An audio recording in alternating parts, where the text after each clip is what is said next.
Where the Ganges, Brahmaputra, and Meghna rivers spill into the Bay of Bengal, the earth shatters into a sprawling maze.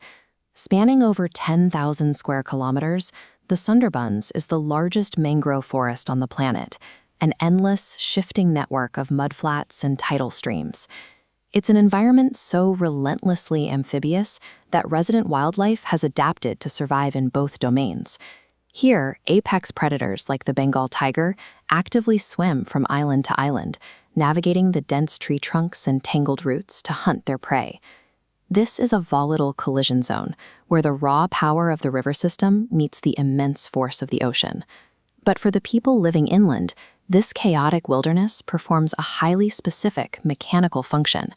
The entire forest acts as a massive biological shock absorber, shielding human settlements from oceanic disasters. Looking at this map of the Ganges Delta, you can see the dense, heavily populated urban centers of Kolkata and Khulna. Millions of residents live right in the path of the region's frequent cyclones and tsunamis. The shaded region here, the Sundarbans, is the physical wall standing between these cities and the open water. 2 centuries ago, that protective wall spanned nearly 17,000 square kilometers. Today, it has been carved down to roughly 1/3 of its original mass, and the erosion is accelerating. Currently, the outer coastline is retreating inland by up to 200 meters every single year. As that barrier thins out, storm surges push further inland.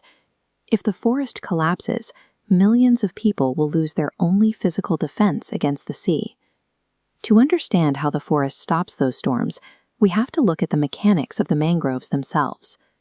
This ecosystem relies on a highly sensitive transition zone, requiring a steady mix of fresh water coming down from the Ganges and saline water pushing in from the sea.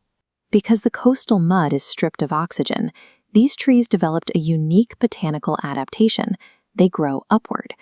These dense, spiked networks are called pneumatophores, roots that thrust up into the air so the tree can literally breathe. These aerial roots act like a physical net.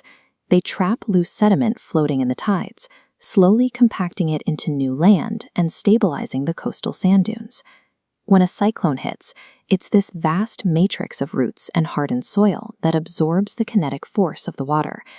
The forest's capacity to shield human cities is entirely reliant on the health of these root systems. If the trees can't breathe, they can't build the land. That health is currently failing on 2 fronts. Starting in the 1970s, the construction of the Farakka barrage upstream in India diverted massive amounts of freshwater away from the delta. While the freshwater supply dropped, the ocean started pushing harder. Driven by global climate change, sea levels in the region have surged, doubling to a rising rate of 8 millimeters per year by 2010. The combination of less river water flowing out and more seawater pushing in has created a toxic, hypersaline environment across the delta. The immediate casualty of this imbalance is the Sundari tree, the foundational species that gives the Sundarbans its name. It is highly sensitive to salt, and as the water turns briny, the species is now sliding toward extinction. The entire natural defense system is dying of thirst while drowning in salt water. At the same time, the forest is being dismantled from the inside. Over a 30-year span, tens of thousands of hectares of mangroves were deliberately cleared out, replaced by flat ponds for agriculture and commercial shrimp farming. Industrial accidents compound the damage. In 2014, the cargo vessel Southern Star 7 sank in the rivers here, spilling over 350,000 liters of furnace oil. The thick slick coated the tidal channels, physically suffocating the exposed pneumatophore roots. We already know what happens when these roots are compromised. When Cyclone Cedar struck in 2007, the weakened natural barrier buckled. The storm breached the defenses, damaging 40% of the forest and obliterating the exposed coastal villages. From shrimp farms to shipping channels, human industry is rapidly tearing down the biological infrastructure, keeping that industry safe from the ocean. When the mangroves die, the land they hold together quickly dissolves back into the sea, erasing the habitable geography entirely. This erasure is already visible across the delta. Lohachara Island has vanished completely beneath the waves, and neighboring Goramara Island is currently half submerged. As the ground disappears and tidal surges worsen, the people living here have no choice but to retreat. In a single decade, 13% of the local population was forced to pack up and flee, creating a wave of climate migrants moving toward the mainland.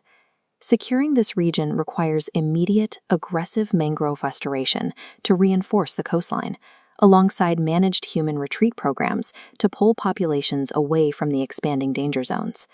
The Sundarbans operates as highly specialized heavy machinery, performing the critical labor required to keep humanity safe. If we break the machinery, we face the storm alone.